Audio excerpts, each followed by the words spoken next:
Shalom. This is Brother Shema. I want to start giving all praises due to Yahweh by Hashem Yahweh and in charity and respect to all apostles and disciples out there pushing this word with sincerity and truth. You know what I'm saying? And not being a respecter of person. This brother on the left hand, you know what I'm saying? State your name, man. Levon Metlock. Okay, this is a good friend of mine. We grew up together. And the reason why I'm doing this interview, because I think this is edifying for Israel. And one of the reasons is that this brother works with a whole lot of so-called Latin America, the tribe of Ephraim or whatever like that. And he sees the things was happening on the job since Trump came into office, the snares and the traps. So I'm going to read certain scriptures, but I'm going to interview him, and he's going to give you the whole lay down on facts of what's going down, okay? And what these devils are trying to do to you people, all right? The first scripture I'm going to start with before I ask you, the first scripture is Zephaniah 2:1. Gather yourselves together. Yeah, gather together, O nation not desired. This is talking about the nation of Israel who's not desired. You know what I'm saying? And all the other nations is gathered against you to destroy you. You know what I'm saying? But the men, the prophets is out there trying to wake you up, because we're the watchmen to let you know that things is happening around you in your own neighborhood. The snares and the traps that this devil and the nations is trying to put upon you. Okay? And it says, before the decree bring forth, before the day pass as the chaff, before the fierce anger of the Lord come upon you, before the day of the Lord's anger come upon you. That's talking about thermonuclear destruction. You know what I'm saying, with these missiles. But right now, we're going to go into the things that Trump is doing. Now, you say that you work at this job. Just give them a breakdown about the truck. What's the name of the truck? The money truck. The money truck. Go ahead, speak, bro. The money truck, basically, like, these people don't see, why they took the money truck out. The excuse was that no one used the money truck. That's the key word. Due to the fact that nobody used the money truck, there would be no more money trucks. But really, it's a trap war. And they falling for it like, it's okay, but it's a trap war. The trap war is, now you got to go to check has in place and cash a check. But everybody, we got 7 buildings in my factory. You trying to tell me nobody used the money truck? Everybody used the money truck. I see people lined up with the money truck, come from all 7 buildings to come to that money truck. Come from all 7 buildings. 7 buildings. Now, what is the purpose of this money truck? How did the money truck help the foreigners, the Latin tribe? How did this money truck help them?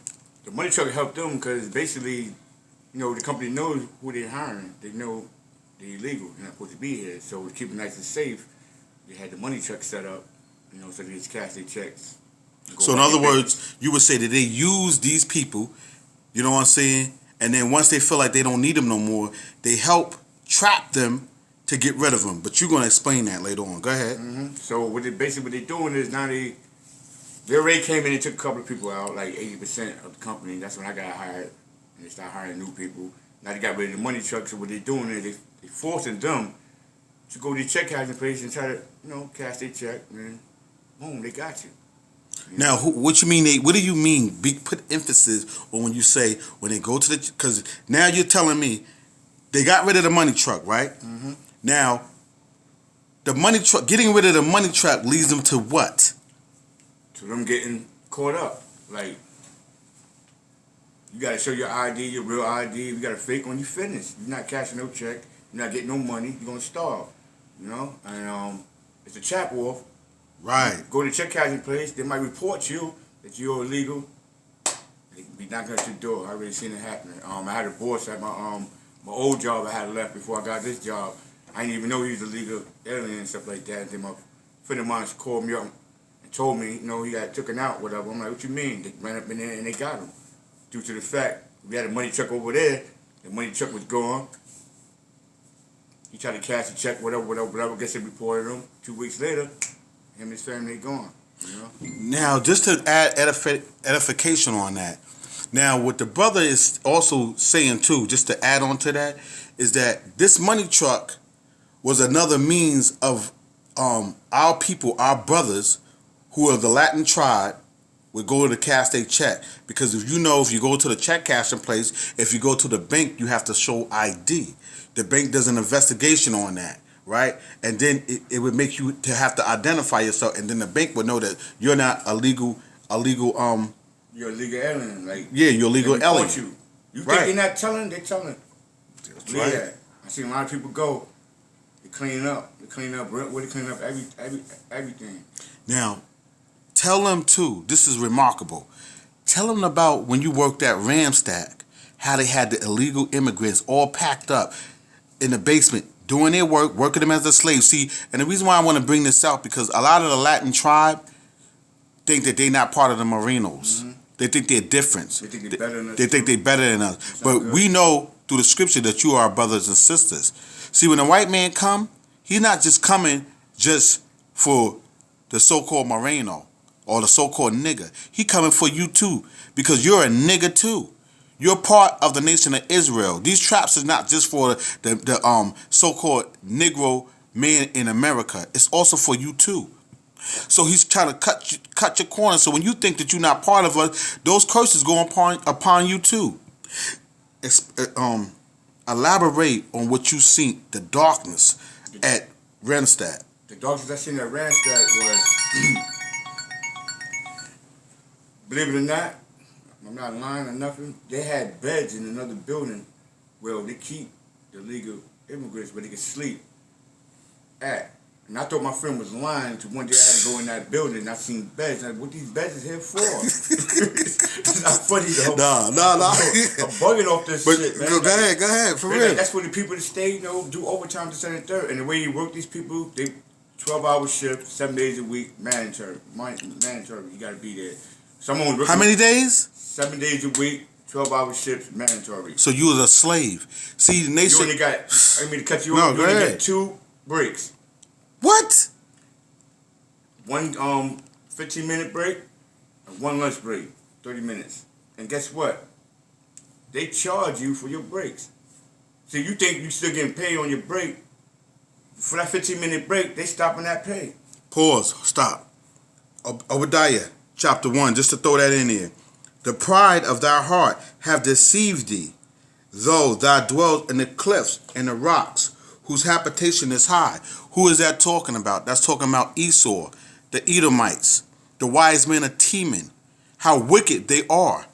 The things that they search out to destroy the nation of Israel. You so-called Native Americans, you so-called Negroes in America, and you so-called Latin tribes. You know what I'm saying? This devil is against you as well. But you want to separate and be your own nationality, when your nationality is as a whole, which is of the 12 tribes of Israel. And it says, whose habitation is high, thou say in his heart, who shall bring me down to the ground? This devil, the things that this brother is telling you, the things that he do, he don't care about you. He's showing you his wickedness. And now, being that you have Trump in the office, he's showing you, he's letting his horns pop up. He don't give a fuck no more. He's showing you he ain't hiding it. He's not hiding his wickedness no more. He's showing you his great horns. He's showing you that he's the devil that the Bible speak of. Go ahead, brother. Yeah, it's like like I was saying though, like they also had it set up like I seen people working there for like I'm like, how long you been working here for? Because I thought I had a chance to be a part of this company to be permanent, but no. The way another trap they have is when you get past like a year, going a year and a half, they lay you off. you taking a 90-day break, and then they bring you back. And guess what? You got to start all over again. Like from day one, like you just started there. That's so they won't have to hire you and make you permanent. You see that? They don't have to hire you and make you permanent because they gave you a layoff. And then they bring you back. So we've been brothers and sisters, working there for like 10 years and never been permanent. And I'm looking at this like, what the fuck, man? So ain't no hope for me. I'm a black dude. I'm no different. They're going to do the same thing to me that they doing to them. I had to leave that company, man. That's called divide and conquer. That goes all the way back to the Willie Lynch letter. Go ahead. Yeah, it's sad though, man. And a lot of people don't see that trap, but I seen it all, And Oh, this is crazy shit Get right 'em. here. They had some girls working there, a whole bunch of girls, whatever. I don't know where they go after they leave the job, whatever. But they're not allowed to talk, eat, or nothing.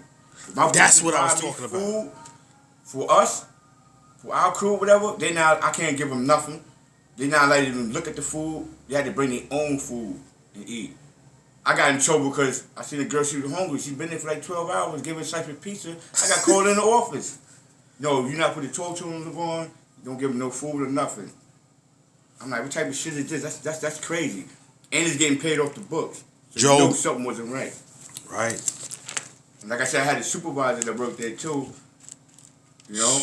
And they came and got his ass too, because he had to go. This is serious, y'all. Go pay that, go break that check, bust that check open, you know? Good old check for them 12 hours, 7 days a week check, and they came and got him. Quick scripture. Job 9:24. The earth is given into the hand of the wicked. Who is the wicked? We describing you the characteristics of the wicked. He just told you that the girl worked 12 or 13, 14 hours and you couldn't even give her no food. She was fucking starving. Okay? Who would do that? A beast, a man, a low-down man. Who's ahead of all of these things that's happening in the country? Who write these laws? Who is allowed to let these laws pass by? Whether it's underground or whether the laws that you can see in front of your eyes. It is the devil. It is the Bible. It is the devil that the Bible speak of. And it says, the earth is given in the hand of the wicked. He covered the faces of the judges thereof. Who are the judges? We're the judges. The prophets are the judges. Yahweh Ba'ashem, Yahweh Shah are the judges. To tell you that, and they cover the faces of the judges. The real judges is Yahweh and Yahweh Shah. And they put that white image of Caesar Borgia to blind you. Yeah, they believe in that, man. Like that's crazy. Right. Like, that bugs me out, man. Like, and it says, if not, where and who is he? If the white man is not the devil, then tell me who is. Who have boats and airplanes to bring cocaine and drugs over here to America? It ain't a Latin or Native or so-called African American man. I want to add it too. You have no medical when you work that job. No medical at all. You had to buy into it and it was high as fuck, man. And all y'all think like that Barack plan, whatever was good, that shit was bad news, man. Barack was nothing. He a piece of shit too, man. It was all set up. It was written, man. For real. And I seen it with my own eyes. Like, this is crazy, man. I mean, what you mean I can't get no medical? Now you got to buy into it. And it was high as hell what I had to buy into. They don't care about us, man. For real. They don't give a fuck about us. For real, man. I seen it, man. And work your 12-hour shift, 7 days a week, mandatory. You got to be there. No medical, no nothing. And they're not going to make you permanent either. They're not going to make you permanent at this job. So you're really working for nothing. It's like the dog chasing his tail. Yeah. They give you hopes and dreams. One day, we move you up. You get the red badge. You'll never get that red badge. You're going to stay a blue badge. Mm-hmm. Blue means you're not, you finished. You're not getting nowhere, man. Obadiah chapter 1, Obadiah verse 8. Shall I not in the day, say the Lord, even destroy the wise men out of Edom, the so-called white man, or so-called red man, because he's not white. White is a color. He's a red man. You know what I'm saying? Because it's pale, a lack of pigmentation and understanding out of the mount of Esau. And the mighty men of Teman shall be dismayed to the end, that every one of the mount of Esau may be cut off by slaughtering. See, your Esau is about to get his judgment. All we have to do is continue to know, to call on the Most High's name, to try to follow the commandments to the best of our ability, because none of us is keeping the commandments on 100%. That's why, because if we were, then Yahweh Shah came for nothing. He would be here in vain. And then it says in verse 9, verse 10, for thy violence against thy brother Jacob, shame shall cover thee. Right. In the past times, what they did, what you Edomites did to your brother in Jacob, but also in this time, what the devil is doing to us in this time, in this generation, what the brother is bringing out. Ain't nothing changed. The wicked, can a leopard change his spots? Nope. Can a leopard change his spots? Nope. The devil is still a devil, no matter how you look at it. And I'll tell you another fucking thing too. There might be some good it might be some quote unquote good Caucasians, as people say, but that's a lie. If they all are wicked, they all are wicked because they come from that seed, that root. So if the root is wicked, the whole plant is wicked. And what type of method they're using? Divide and conquer. Divide and conquer. You know. So anything else you wanted to add on to that? What I'm gonna add on to this is my Latinos and my brothers and sisters, they need to wake up, stop looking at each other like these pieces of shit, and let's work together. If not, we're gonna lose. We're losing already. You got Trump up in here. It's doomsday, man. Watch the news. They took 11 million people out already. Say it again. 11 million people out already. Say it again. 11 million people out already. There you go. And the main thing is they're gonna build that wall. We're gonna make America great again. And that ain't talking about you. And that ain't talking about you, Native and Americans and Latin. Y'all not included in that. That's going back to the Willie Lynch letter. That's going back to the KKK. That shit is deep. That shit is deep. Listen to what I said. We're going to make America great again. He taking back to that yeehaw days. You gotta finish for yourself. Mm-hmm. So wake up, man. That's right. On that note, we gonna sign out. This brother Shema doing an interview with a brother that's out in the field, the working field, job field, seeing these things that's taking place. You know what I'm saying? And death to America, but life and living in Yahweh Bahashem, Yahweh Shah. Shalom.